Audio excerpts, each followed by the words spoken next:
के मोम, तो मैं तो या कहूं कि या की मैया मोमबत्ती है।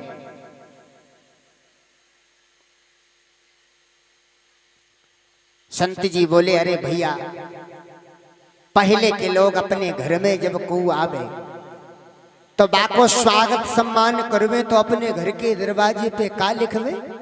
सुस्वागतम। संस्कृत मातृभाषा है जिसको हम सब पढ़ते हैं लिखते हैं, उसी से सारी भाषाओं का प्राकट हुआ। और धीरे धीरे जमाना बदला तो अंग्रेज तो भारत छोड़ गए, लेकिन अंग्रेजी यहीं छोड़ गए।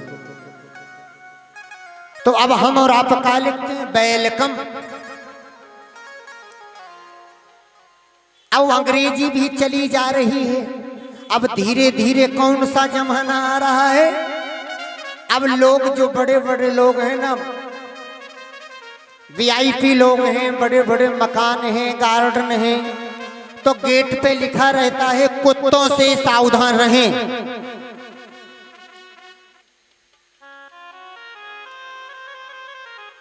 अब भैया घर में जाने से पहले एक बार सोचना पड़ता है कि भैया इसके घर में सभी कुत्ते ही कुत्ते रहते हैं का? कुत्तों से सावधान रहें। तो संत भगवान कहते हैं पहले संस्कार संस्कृति, कि पहले हम संस्कारवान बने, संस्कृतिवान बने, और जब संस्कार हमारे अंदर उदय होगा तो अपने आप हमारा मल निर्मल हो जाएगा। क्योंकि जैसा खाओगे अन्न और वैसा होगा मन, और जैसा पियोगे पानी और वैसी बनेगी वाणी। तो हमारे घर में जैसे संस्कार होंगे तो हमारे बच्चों की भी संस्कार वैसे होंगे, हम लोग उसी राह पर चलते रहेंगे। इसलिए सनकादि मुनि कह रहे हैं कि इस संसार में व्यक्ति पाप तो करता है, लेकिन भगवान के जब वो शरणागत होता है तो निर्मल मन करके सच्ची भक्ति से भगवान की शरण में जाता तो उसके सारे पाप नष्ट हो जाते हैं। बोली भक्तवत्सल भगवान की जय जय।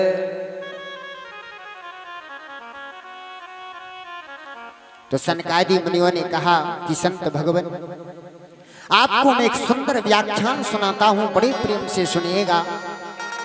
अत्र ते कीर्तिष्यामि इतिहासं पुरातनम्, यस्यः श्रवणमात्रेण पापहानि प्रजायते। सनकादि मुनियों ने कहा कि जो भी व्यक्ति इस सुंदर प्रसंग को सुनता है उसके पाप नष्ट हो जाते हैं। तुंगभद्रा तटे पूर्वं भूतपुत्तनमुत्तमम्, यत्र वर्णा स्वधर्मेणो सत्य सत्कर्म तत्पराः।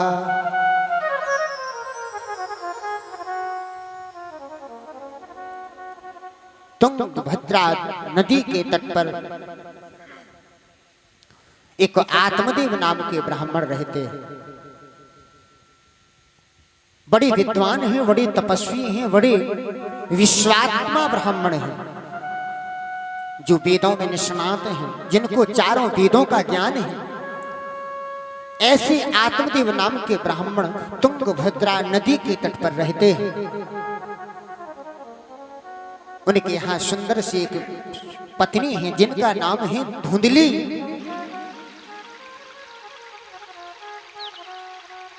उनके घर में एक गाय है,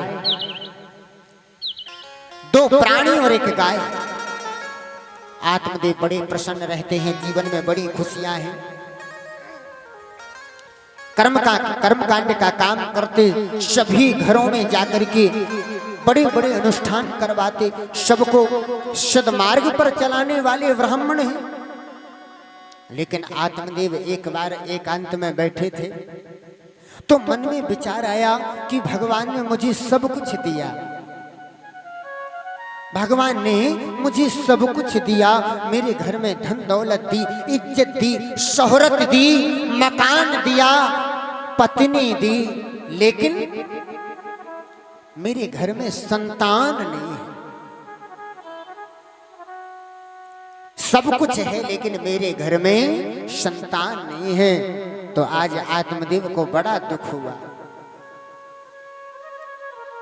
आत्मदेव बड़े दुखित हैं कि मेरे घर में संतान नहीं है, मैंने इतना सब कुछ कमाया, ये किस लिए? आत्मदेव का मन बड़ा दुखी हो गया। आत्मदेव ने मन में सोचा कि जब संतान ही नहीं है तो मैं क्या करूं। तो मन में विचार किया मैं जंगल में चला जाऊंगा। आत्मदेव बड़े दुखी होकर के एकदा आशा दुखो दुग्गाद ग्रहम त्वक्ता वनम गता, दुखी होकर के घर को त्याग दिया, वन को चले गए। लेकिन मध्याह्न का समय था, बहुत जोर से धूप निकली हुई थी। आत्मदेव जी जंगल में जैसे पहुंचे, प्यास से आत्मा व्याकुल हो रही थी। सामने तालाब दिखाई दिया।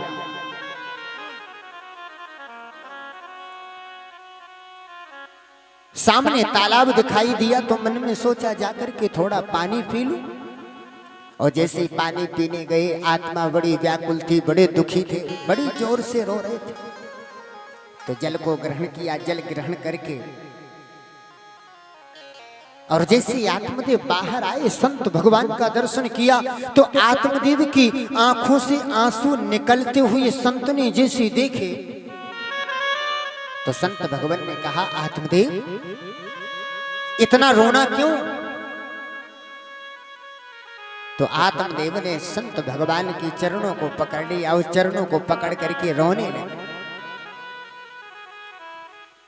भगवान के चरणों को पकड़ करके रोने लगे कि हे संत भगवान, मेरे पास सब कुछ है, भगवान की कृपा से, आप लोगों के आशीर्वाद से मेरे घर में सब कुछ है। लेकिन मेरे घर में एक गाय है जो बांझ है, उसकी भी कभी कोई बछड़ा नहीं हुआ। और मेरे घर में मेरी पत्नी है, मेरे संतान नहीं है। आत्मदेव रो करके कहने लगे कि हे संत भगवान, दिग्जीवितम प्रजाहीनम दिग्ग्रहम चा प्रजा विना दिग्धनम चानपत्यस्य दिग्धनम संतति विना।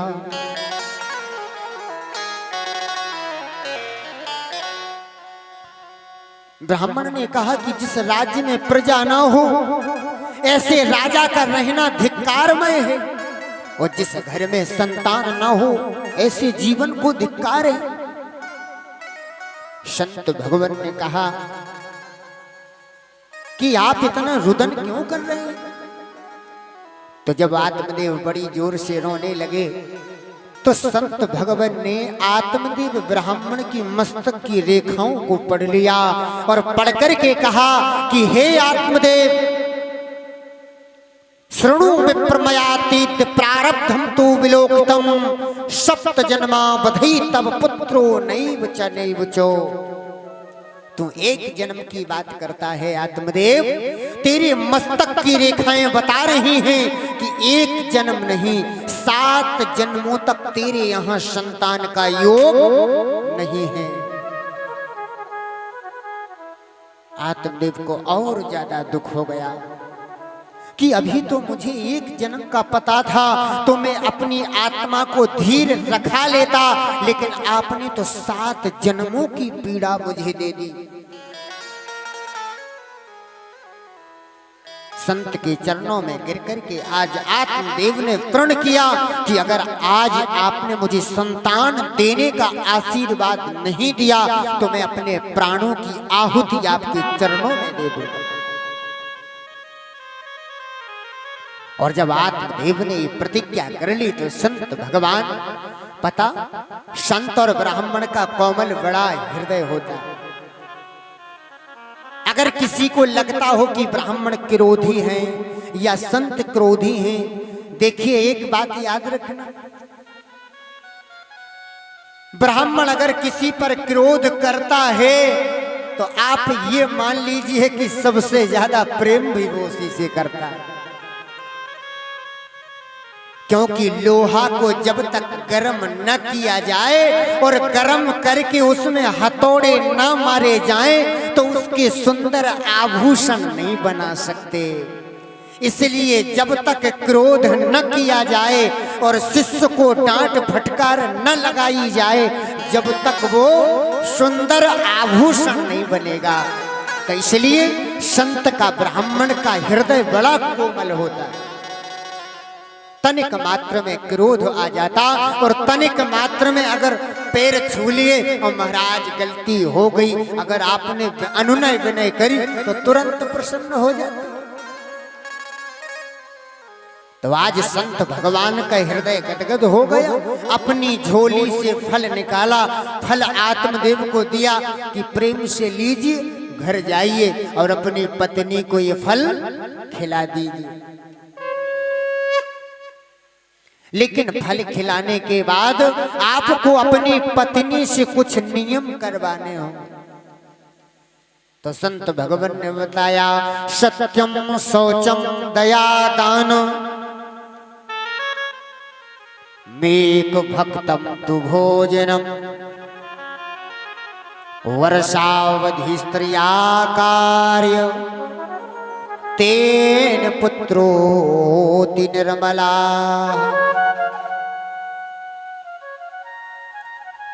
सत्य का, शौच का, दया का पालन करना होगा और भगवान की आराधना करनी होगी, अतिथि का सम्मान करना होगा।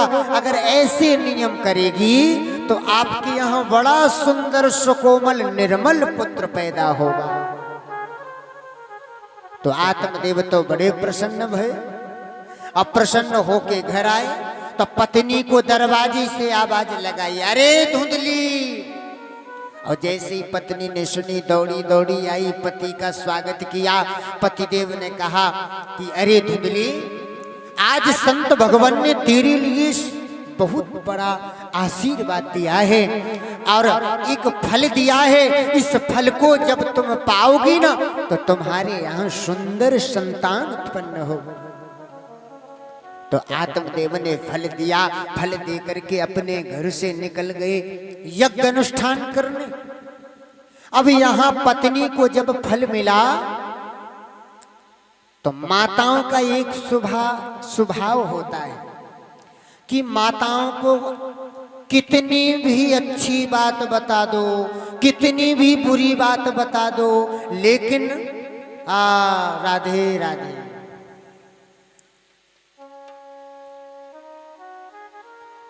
माताओं को कोई बात हजम नहीं होती। अगर कुछ बता दिया जाए ना तो फिर तो गड़बड़ ही गड़बड़ है। तब धुंधली को जब फल मिला, फल लेकर के घर आई तो मन में सोचने लगी कि मेरे पति ने कहा है फल गर्भेण गर्भस्यात् गर्भेणोदर वृद्धिता स्वल्प भक्षम ततो शक्तिर्गृह कार्यम कथम भवे। मन में सोच रही, अगर मैंने फल खाया तो मेरा पेट बढ़ जाएगा और मैं भोजन भी नहीं कर पाऊंगी, क्योंकि मेरा मन जाता है कभी ये खा लूं कभी वो खा लूं, लेकिन मैं कुछ मन का खा नहीं पाऊंगी क्योंकि स्वल्प भोजन करना है। और मन में सोचने लगी कि मैं घर का कार्य भी नहीं कर पाऊंगी। कई कुतर्क होने लगे। तो उसके मन में विचार आया कि पहले एक काम करूं, देवाद घाटी ब्रजेत ग्रामे पलायेत गर्भणी कथम। एक पास के गांव में उसकी छोटी बहन ब्याही थी। तो मन में सोचा पहले बहन को खबर भिजवा दूं तो वो आ जाएगी, फिर बात से सलाह करेंगे। अब बहन जो बताएगी फिर वो ही करेंगे। तो बहन को बुलाया और बहन जब घर आई तो बड़ी बहन बोली, बहना आपके जीजाजी सुंदर सा फल देके गए, अब कह रहे हैं इस फल को खाओगी तो तुम्हारी सुंदर पुत्र होगा। तो छोटी बहन बोली, अरे बहना फल खाने से कभी बच्चे पैदा होते हैं? एक बात याद रखना, भगवान जब किसी को दुख देते ना, और व्यक्ति की बुद्धि जब कुतर्क होती है, जब उसके जीवन में दुख की घड़ी आती है, तो उसकी मति का हरण हो जाता है। तो अगर उसे सच्ची रास्ता दिखाई जाए ना, तो वो भी उल्टी लगती है। जाको प्रभुदा ऋण दुख दे, ताकि मति पे लियूं हरि ले।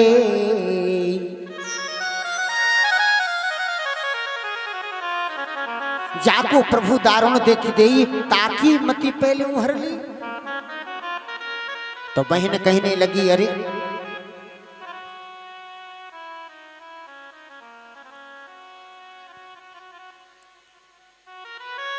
तो आज बहना ने कहा, ऐसे थोड़ी ना कुछ होता है। तो बहन बोली, बहना एक काम करो, तुम्हारे घर में एक गाय है, वो भी बांझ है, तो एक काम करो, ये फल खिला दो गाय को, और मेरे गर्भ में जो बच्चा है ना, वो अभी होने वाला है, तो मेरा जो बच्चा होगा वो आप ले लेना, और मेरे पति का मुंह बंद करा देना, कुछ दान दक्षिणा दे देना। दोनों की रजामंदी हो गई।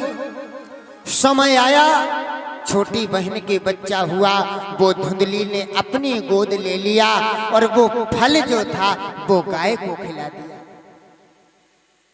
आत्मदेव को जब पता चला कि मेरे घर में आत्मज पैदा हुआ है, तो आत्मदेव को बड़ी खुशी हुई। नगर में ढिंडोरा पिटवाया, सारे लोगों को बुलाया, बड़ी प्रसन्नता हुई। तो आत्मदेव ने कहा कि मैं अपने बालक का नामकरण करूंगा, मैं नाम रखूंगा। तो पत्नी बोली, नहीं, मैंने पैदा किया, 9 महीने पेट में पाला पोसा, और नाम आप रखेंगे? नाम हम रखेंगे। पतिदेव ने कहा, ठीक है, आप ही रख लो। तो धुंधली बोली, मेरा नाम धुंधली और मेरे पुत्र का नाम होगा धुंधकारी। तो उसका नाम धुंधकारी रख लिया। और धीरे धीरे समय आया, त्रमाशे निर्गते चाथ साधेनु सुरभेर्भखम सर्वांगम सुंदरम दिव्यम निर्मलम कनकप्रभम। 3 महीने के बाद उस गाय के भी एक बालक पैदा हुआ। तो वो बालक कैसा हुआ कि उसका पूरा शरीर मनुष्य की तरह है, लेकिन उसके जो कान हैं वो गाय की तरह है। बोलिए गोकर्ण महाराज की जय जय। जय जय श्री राधे श्याम। बोलिए राधे राधे। गोकर्ण जी हुए गाय के, और आज जो धुंधली ने पुत्र का नाम रखा धुंधकारी। तो धीरे धीरे समय आया कि यत कालेन तौ जातो तनयौ तरुणावभो गोकर्णः पंडितो ज्ञानी धुंधकारी महाखला। धुंधकारी इतना पापी हुआ कि वो तो छोटे से पाप कर्म में लीन हो गया। छोटे छोटे बच्चों को बुलाया करे, आओ भैया, और जब खेल खेले साथ में, तो बच्चन को डाली पे चढ़ा देवे और पीछे से गोविंदाय नमो नमः। कुआ बाबड़ी में ले जावे और बच्चन को वहीं से गिरा देवे। कई बच्चों को मार डाला। धीरे धीरे बड़ा हुआ, कई घरों में जाकर के लूटपाट करने लगा। बड़ा उद्दंड हुआ। जब धुंधकारी ने अत्याचार करना प्रारंभ किया, माँ के पास आया, माँ से बोला मुझे कुछ धन संपत्ति दो। माँ के पास में कुछ बर्तन पैसे थे, धुंधकारी को दे दिए। धुंधकारी ने ले जाकर के सारे बर्तनों को बेच डाला, पैसे खर्च कर दिए, गलत काम करने लगा।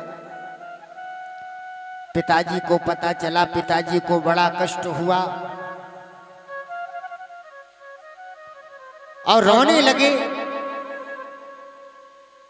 कि जब मेरे घर में संतान नहीं थी, जब तो मुझे कम ही दुख था, लेकिन आज संतान होने के बाद तो ये जीवन भर का दुख हो गया।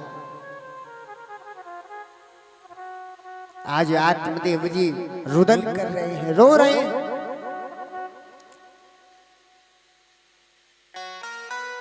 बड़ा दुख हो रहा है आत्मदेव को। और आज गाय के जो गोकर्ण महाराज हुए हैं वो इतने ज्ञानी हैं, इतने विद्वान हैं कि जिनको चारों वेद शास्त्र पुराण याद हैं, बड़े निष्णात हैं, क्योंकि वो संत के द्वारा दिया हुआ फल था, संत का आशीर्वाद था। क्योंकि संत की ब्राह्मण की यहाँ देखिए, हम इलाज करवाते हैं तो दवा और दुआ शब्द वही है, लेकिन थोड़ा सा अंतर है। दवा और दुआ, जितना दवा काम नहीं करती उससे ज्यादा दुआ काम करती है।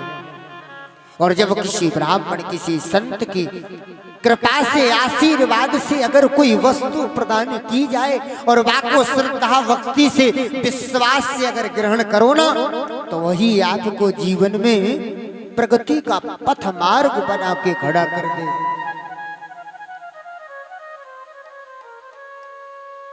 तो आत्मदेव जी आज अंदर कमरे में बैठे बैठे रो रहे हैं कि आज बड़ी दुख की बात है, ऐसा पुत्र हुआ कि मुझे जीवन भर को दुख दे दिया।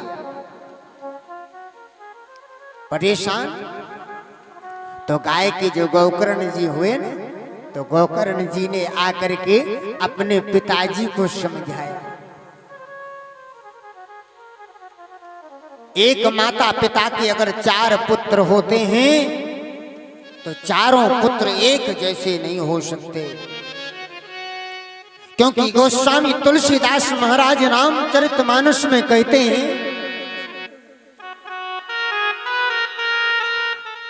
गोस्वामी तुलसीदास जी महाराज रामचरितमानस में कह रहे हैं, एको पिता के विपुले कुमारा, एक पिता के विपुले कुमारा, पृथक पृथक गुण शील आचारा, पृथक पृथक गुण शील आचारा, एको पिता के विपुल कुमारा, एक पिता के विपुल कुमारा, एक पिता के विपुल कुमारा, पृथक पृथक गुण शील आचारा। एक पिता के अगर 4 पुत्र हो चाहे 2 हो, लेकिन एक समान नहीं होंगे। तो आज धुंधकारी बड़ा उद्दंड है, पापी है, लेकिन गोकर्ण जी बड़े विद्वान हैं। तो गोकर्ण जी ने आकर के पिताजी को समझाया। पिताजी के पास आकर के कहा, पिताजी आप इतनी चिंता क्यों करते हैं? आप इतनी चिंता क्यों करते हैं? संसार में कोई किसी का नहीं है, और ना कोई साथ आया है ना कोई साथ जाएगा। आप चिंतातुर न हो। ये संसार असार है, ये भौतिक सुखों की अनुभूति के लिए जीव इस माया के चक्कर में पड़ करके दिन रात लगा रहता है और हरि से दूर हो जाता है। पिताजी आपको तो हरि के पास जाना है, असारा खलु संसारो दुख रूपी विमोह का। सुतः कस्य धनम कस्य स्नेहवा ज्वलते निशम। इस संसार में कोई किसी का नहीं है, तो हमारे पूज्य गुरुदेव भगवान श्री श्री 1008 श्री द्वाराचार्य मलुक पीठाधीश्वर राजेंद्र दास देवाचार्य जी महाराज का कथन है। वो कहते हैं कि इस संसार में ये जो मनुष्य का तन है ना, तो हाड़ मास की देह ममो या में इतनी प्रीत कि यावे सुधि राम प्रिय अवश्य मिटे भव प्रीत।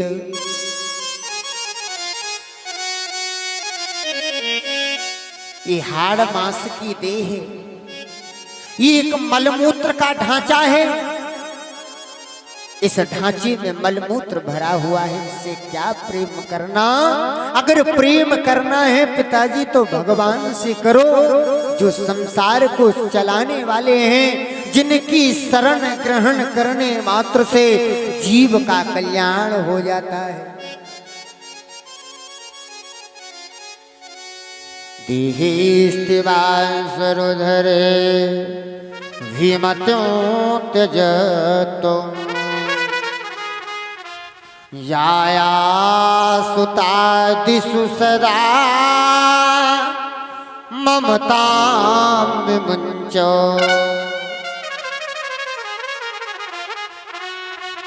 वश्यानिशं जगदिदं क्षणभङ्गनिष्ठो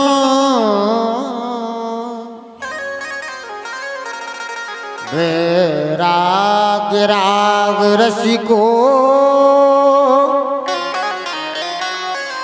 भोगी भोक्ति निष्ठा।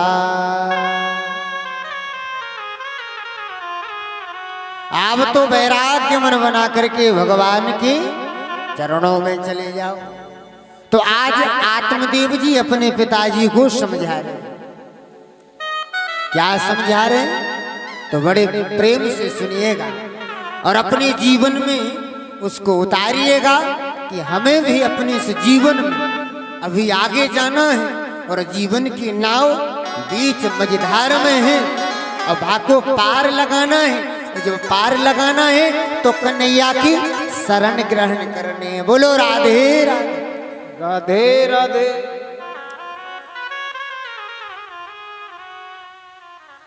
बड़ी मेहनत करनी है मैया। हाँ,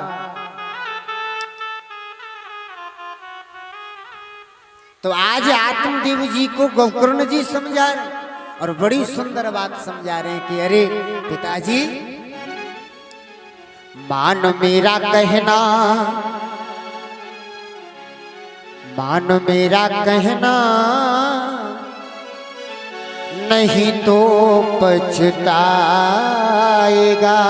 जय जय।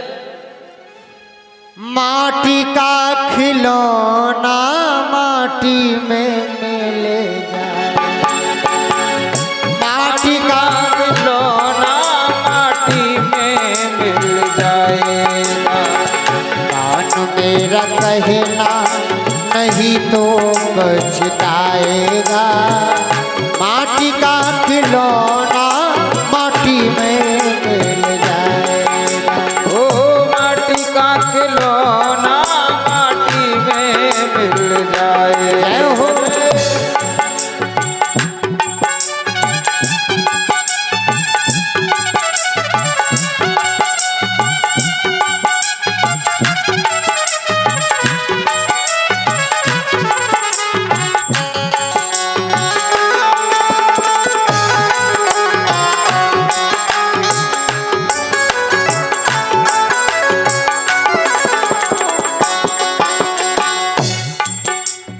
सभी लोग भाव मगन होती है, तालियों का सहयोग करते हो। जय जय। सुंदर रूप देख कर भूला, सुंदर रूप देख कर भूला, धन यौवन के मद में फूला, धन यौवन के मद में भूला, धन यौवन के मद में भूला, धन यौवन के मद में भूला। और एक दिन ऐसा आएगा, एक दिन हंसा, जय हो। एक दिन हंसा अकेला उड़ जाएगा, माटी का खिलौना माटी में मिल जाएगा, माटी का खिलौना माटी में मिल जाएगा, माटी का खिलौना माटी में मिल जाएगा।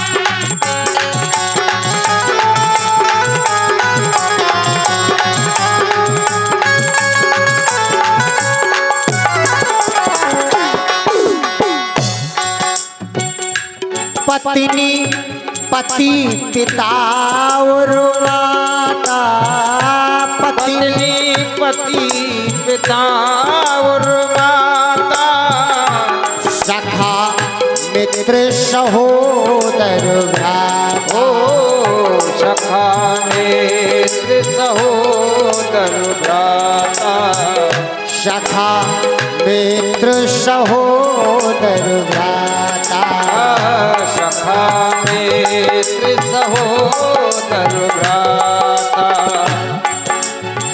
क्षण भर में नाता,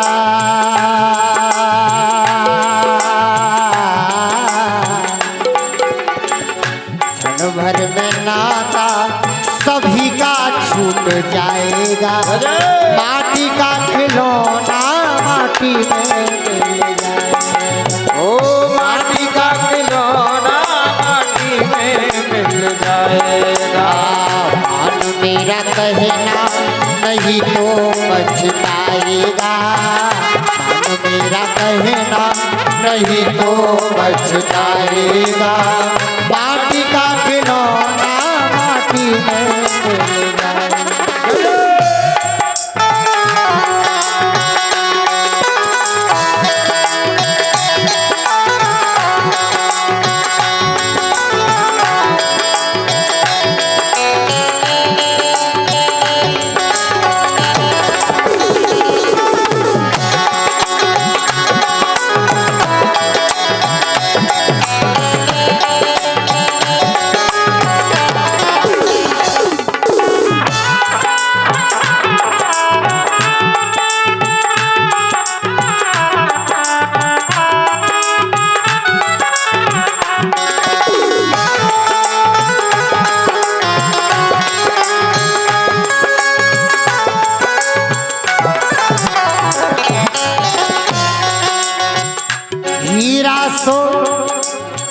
हीरा जवाहर की माला तुम्हारी, हीरा जवाहर की माला तुम्हारी, मखमल की गद्दी और रेशम की साड़ी, मखमल की गद्दी और रेशम की साड़ी, मखमल की गद्दी और रेशम की साड़ी, मखमल की गद्दी और रेशम की साड़ी, सेट बेट सूट सब, अरे वो सेट बेट सूट सब यहीं पे रह जाएगा, माटी का खिलौना माटी में मिल जाएगा, ओ माटी का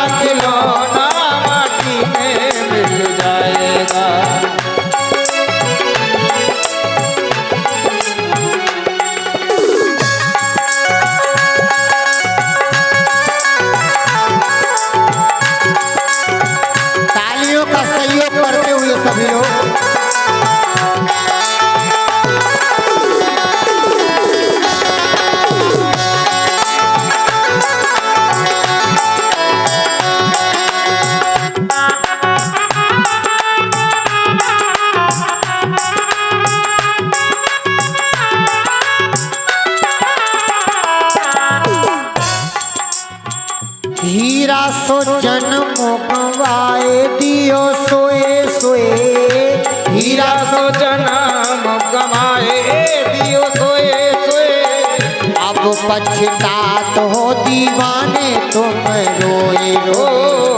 अब पछतात हो दीवाने तुम रोए रोए। अब पछतात हो दीवाने तुम रोए रोए। अब पछतात हो दीवाने तुम रोए रोए। भक्तो अब ऐसा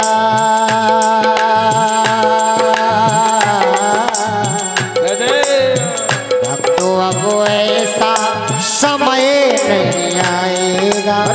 माटी का खिलौना माटी में मिल जाएगा।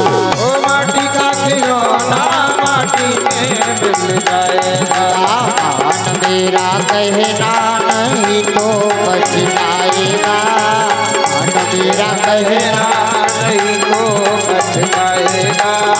माटी का खिलौना माटी में मिल जाएगा। ओ माटी का खिलौना माटी में मिल जाएगा। वो माटी का खिलौना माटी में मिल जाएगा।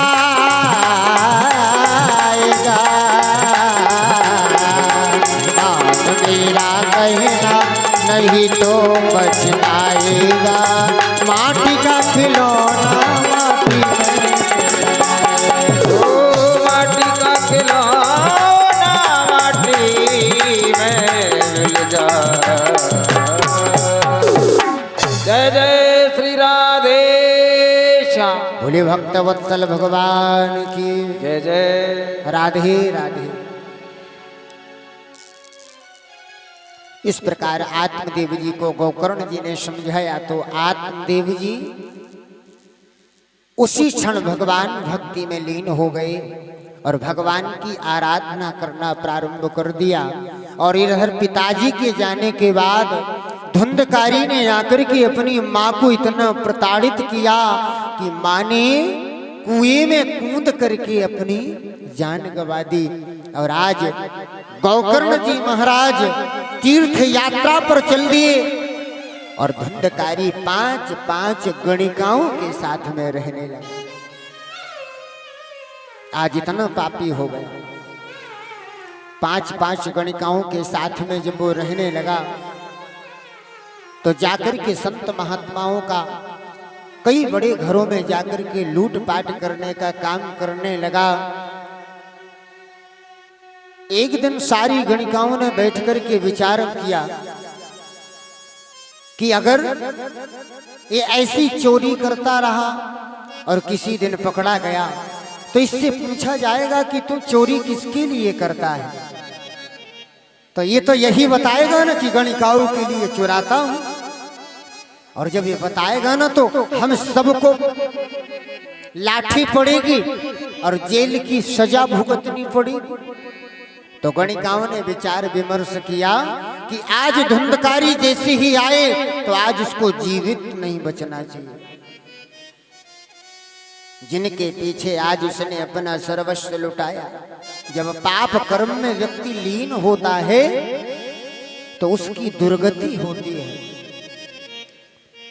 धुंधकारी रात्रि का समय था, जैसे ही लौट करके घर वापस आया तो गणिकाओं ने उसको भोजन कराया, लिटा दिया। और जैसे ही लेटा तो गणिकाओं ने सोते समय उसके शरीर को रस्सी से बांध डाला और रस्सी से बांध करके उसके गले में रस्सी को बांधा और बड़ी जोर की ताकत लगाई।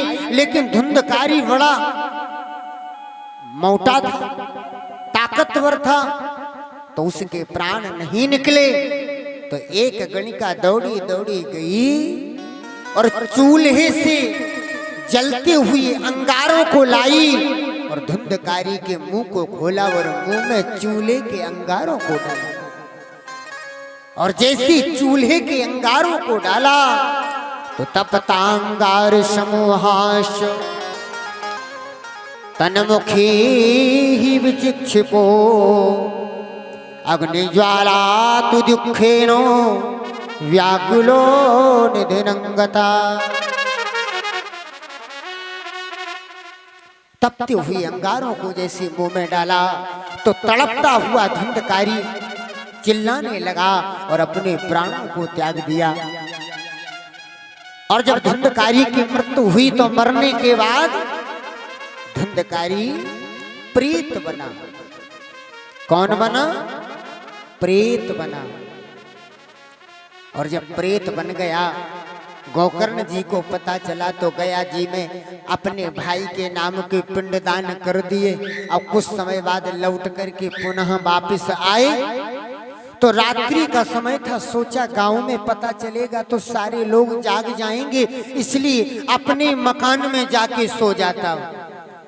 तो जैसे अपने मकान में पहुंचे और आसन जमाया और जैसे सोने को तैयार हुए तो कभी बैल की आवाज आवे, कभी बकरी की आवाज आवे, कभी घोड़ा की आवाज आवे, कई प्रकार की आवाजें आवे। तो गोकर्ण जी ने अपने कमंडल से जल लिया और जल लेकर के अभिमंत्रित करके जैसे मारा तो उसके अंदर बोलने की शक्ति जागृत हो गई। तो गोकर्ण जी ने कहा, बताइए आप कौन? तो उसने अपना परिचय दिया।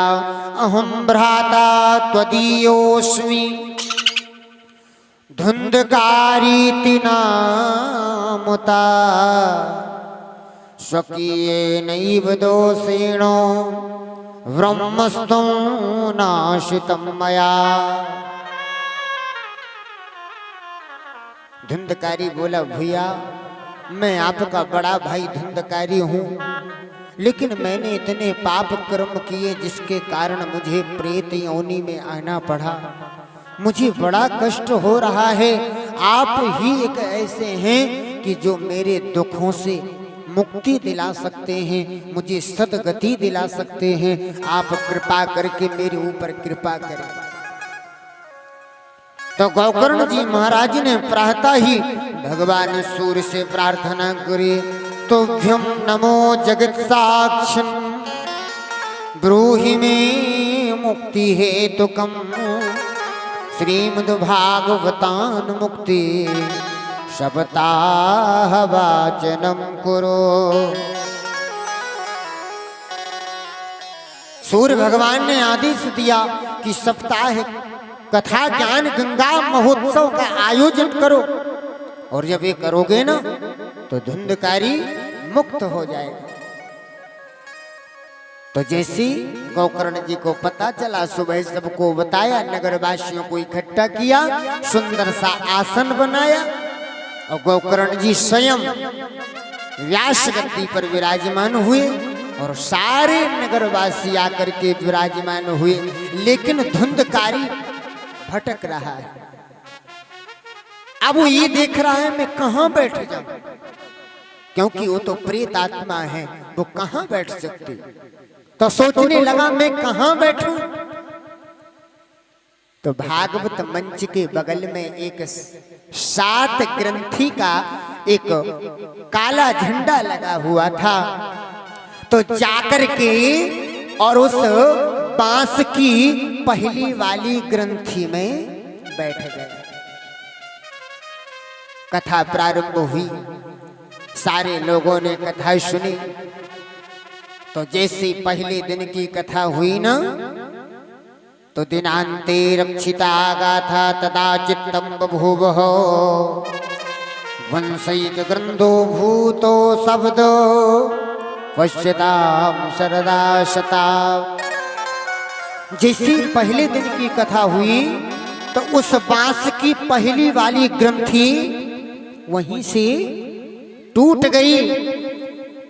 और ऐसे ही ऐसे एवं सप्तदशैव सप्त ग्रंथि विभेदनम, 7 दिन की कथा हुई और 7 दिन की कथा जैसी पूर्ण हुई तो 7 ग्रंथियों का भेदन हो गया और धुंधकारी पीतांबर पहने हुए वहीं प्रकट हो गया। बोले भक्तवत्सल भगवान की जय। जय श्री राधे। वही पीतांबर पहने हुए धुंधकारी प्रकट हुआ। सारे नगर के वासी लोग धुंधकारी को देख करके चकित हो गए। और धुंधकारी प्रकट हुआ और भगवान के पार्षद विमान लेकर के धुंधकारी के पास आए।